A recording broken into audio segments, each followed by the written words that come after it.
vocês se comportassem, a gente não publicaria isso. Mas como vocês não estão se comportando... Eu só quero fazer reverberar o sentimento de milhões de brasileiros que vê hoje um país que vive sob o império da ditadura do Supremo Tribunal Federal. Esta tese é relevante e acho que é uma discussão que comporta repercussão geral.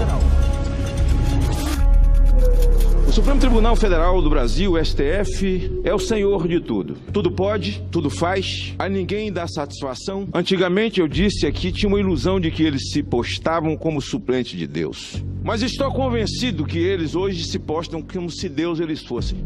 Tem um aspecto aí que precisa ser considerado, e você colocou muito bem. Essa casa discute em comissões temáticas, comissões de mérito, CCJ, vai para a Câmara, plenário, debate, emenda, aprova uma lei. Um ministro, monocraticamente, diz não, isso não vale não, fizeram tudo errado. Anteveja esse tipo de manobra, porque não se pode fazer isso com o Supremo Tribunal Federal. Nós vamos ficar convivendo com isso até quando? Porque isso não passa de sacanagem com o povo brasileiro.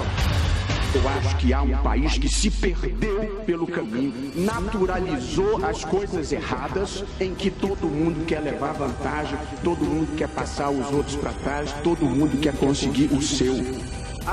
Agora tem amigos deles que estão sendo atingidos. Coisa nenhuma, não opero com esse critério. Foi sobre a seletividade do sistema penal brasileiro que tornou muitíssimo mais fácil prender um menino com 100 gramas de maconha do que prender um agente público ou um agente privado que desviou 10, 20, 50 milhões. A jurisprudência do tribunal, ela tem que ser íntegra, coerente e estável.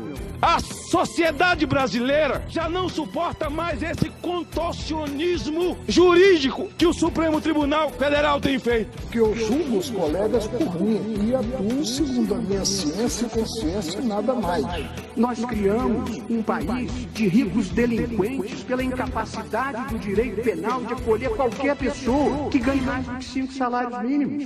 Portanto, nós não prendemos os verdadeiros bandidos no Brasil. Esse país diz que quem é condenado em segunda instância está preso e preso. Agora eu quero saber de onde é que o ministro Toffoli sacou essa lambança jurídica para poder mandar Zé Disseu assistir o jogo da Copa em casa, zombando da sociedade brasileira. Eu concedo ordem de habeas corpus de ofício para excepcionalmente suspender a execução provisória da pena imposta ao reclamante. Eu tô falando, é de prova, é condenação em 2 instâncias. Então, depois de passar todas essas etapas, inquérito, denúncia, condenação, que esse homem entra inocente aonde? Depois da condenação em segundo grau, já não há mais dúvida acerca da autoria e da materialidade. E a execução da pena se torna uma exigência de ordem pública. Mas parece que agora o poste mija no cachorro, porque quem cometeu o crime vira inocente, e o inocente é criminoso. E aí, o sujeito que roubou 100 milhões frequenta os mesmos restaurantes de gente que passou o dia trabalhando. Eu gostaria de dizer que eu ouvi o áudio. Tem que manter isso aí, viu? Eu vi a mala de dinheiro. Eu vi a corridinha na televisão. Eu li o depoimento de Youssef.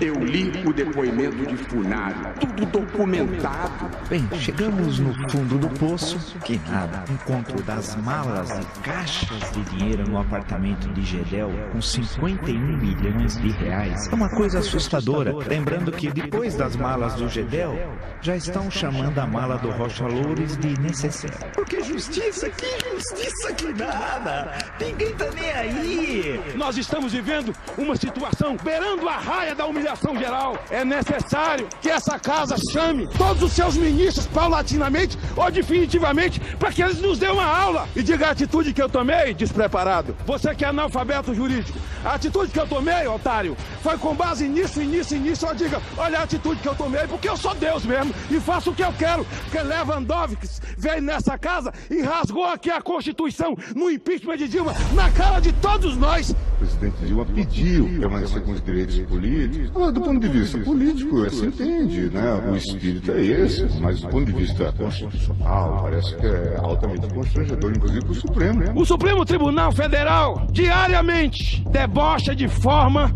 escarnecedora da sociedade brasileira. Porque o povo nada pode cobrar e ninguém nada com eles pode falar. A existência de notícias fraudulentas que atingem a honorabilidade e a segurança do Supremo Tribunal Federal, instaurar inquérito criminal para a apuração dos fatos e infrações correspondentes em toda a sua dimensão. Uma lambança como essa, o Toffoli tem a obrigação de dar satisfação para quem? Para ninguém!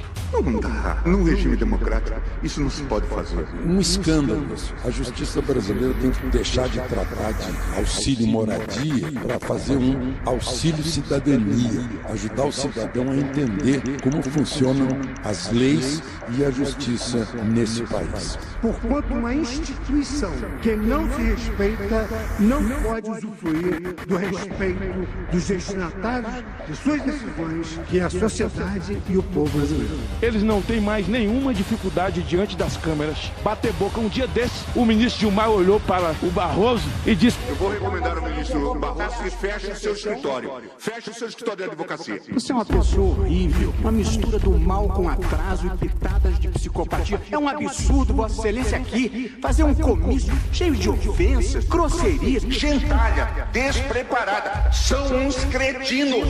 Vossa Excelência não consegue articular um argumento. A vida para Vossa Excelência é ofender as pessoas. Não tem nenhuma ideia. Qual é a sua proposta? Nenhuma. Quem encoraja esse tipo de coisa é um covarde. É pires, ódio, mau sentimento, mal secreto. Vossa Excelência sozinho desmoraliza o tribunal. É muito penoso para todos nós termos que conviver com Vossa Excelência aqui. Está sempre atrás de algum interesse que não é da justiça. Só pode falar com conhecimento de causa. Chamar os dois aqui para se explicar. Porque quem é que vai ouvir esses homens? Não existe executivo, legislativo muito menos. O Supremo dita as regras pro bem e pro mal, senador Valadares. Eu já estou aqui há 15 anos e já vi quase de tudo. Apesar da sociedade brasileira mobilizada, essas pessoas ainda não se deram conta de que a gente precisa de um outro país e que a gente está vivendo um momento de refundação. Mas eu penso que o novo presidente da República precisa vir com a autoridade das ruas. Alguém que tenha coragem de fazer mudar o texto e voltar a tal lei da bengala de 75 para 65. Nós já aposentamos 6 de uma vez. Não é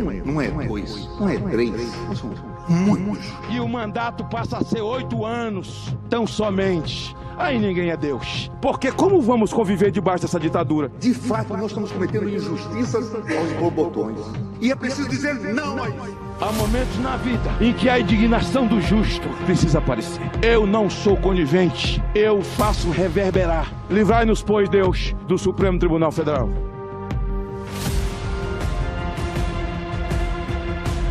Um sistema penal desmoralizado não serve a ninguém.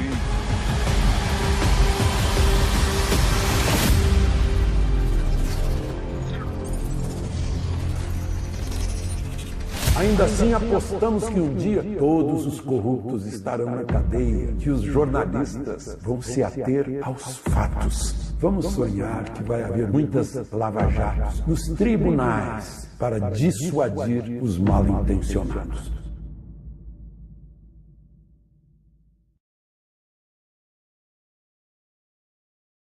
Melhor nós demitirmos e irmos para casa.